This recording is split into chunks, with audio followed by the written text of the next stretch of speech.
And then lastly here, we get to our final planet in the chain, the outer edge of the observable planetary line in the sky, and that is Saturn. So Saturn rules the constellations of Aquarius and Capricorn.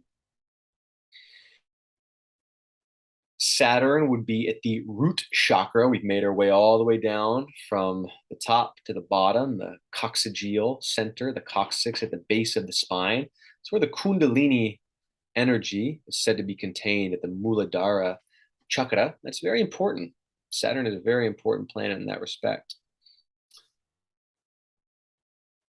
Saturn has an air element, is what predominates it. Secondary, earth. Saturn is the primary force of Vata in one's chart from an Ayurvedic perspective because of its air nature. A lot of times Saturn leads to Vata imbalances. It tends to aggravate Vata if you're not careful, if you're not containing the energy, if your root is not grounded and stable, then it can be very, very ungrounded, having an effect in that respect. What's interesting too is if you actually look at the physical body and kind of the yogic anatomy and Ayurvedic, medical anatomy, Saturn and Vata have much to do with the colon and the part of the body associated with apanavayu or elimination out the rectum and the anus. And it makes sense. The root chakra is kind of anatomically in that domain.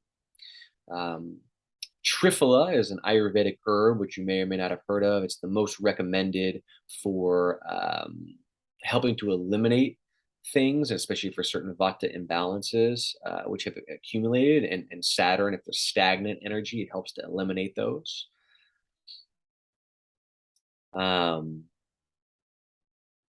So again, yes, Saturn, primary Vata, Mars, primary Pitta, Jupiter, primary Kapha, if you were to look at the doshas and those respective planets.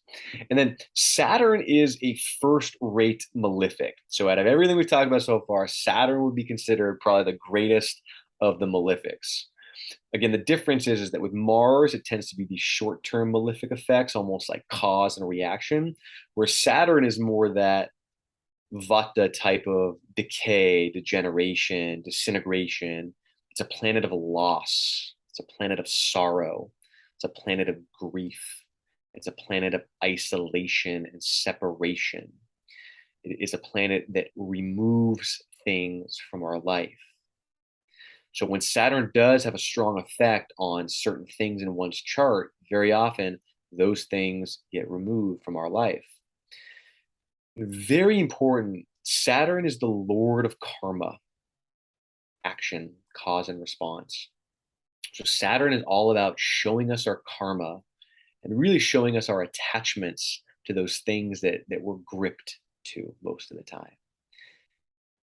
Usually, it's for our highest good, but it doesn't feel like it in the moment because our ego wants it. But Saturn knows better, he knows what's best for us. Saturn is trying to help us to experience moksha, liberation, transcendence.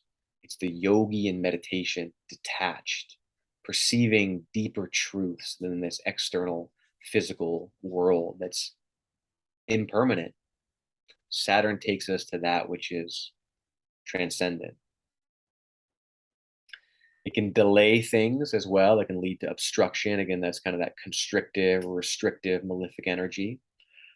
And it is tamasic in nature, partly because of its very, very, very heaviness, because of its earth. It's very slow moving. They call it shuni in Sanskrit, which means slow moving. It takes the longest time out of every planetary body to make an orbit of the zodiac. And so again, this is where it has this more chronic, degenerative effect as it's very, very slowly sweeping through and removing those things that it needs to, that it's connected to. But it's also a planet of discipline, again, the lord of karma, action.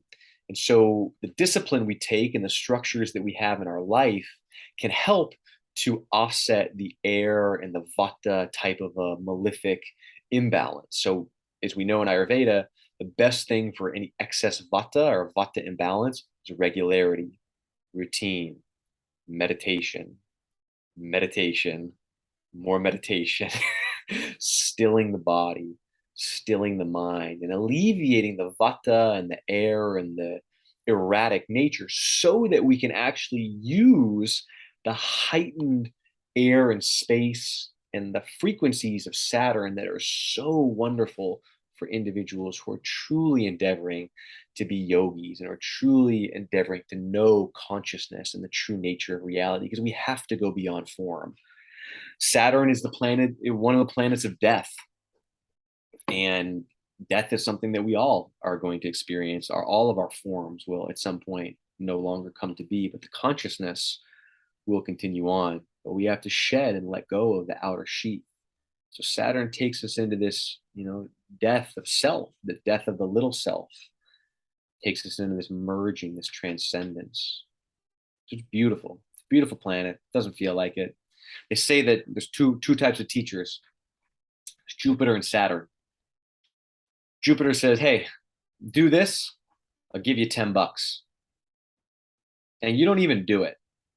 You don't even do it. And Jupiter says, "You know what? It's okay. Here's the $10 anyways. You deserve it." Right? We love that, right? We didn't even do it and we get $10. We'll take that any day of the week. Then Saturn comes along. Saturn says, "Hey, do this. I'll give you 10 whoopings." And you do it exactly as Saturn asked you to do it. Saturn still gives you the 10 whoopings. And you think, what the heck? I did it. Why are you giving me the 10 whoopings?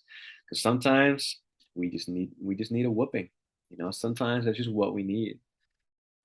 And so it's a tough teacher, but again, they each serve their purpose. They each are very, very, very necessary. Saturn is also very much connected with purification, with elimination of toxins, of stagnancy in the body. So it does have a very purifying effect. It's good. We need to move things out, otherwise they will stagnate and they will block us off.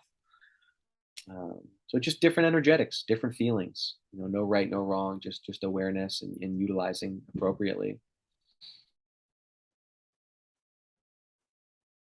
Yeah, Saturn's one of those planets. They say you can't trick Saturn. You can't donate Saturn away.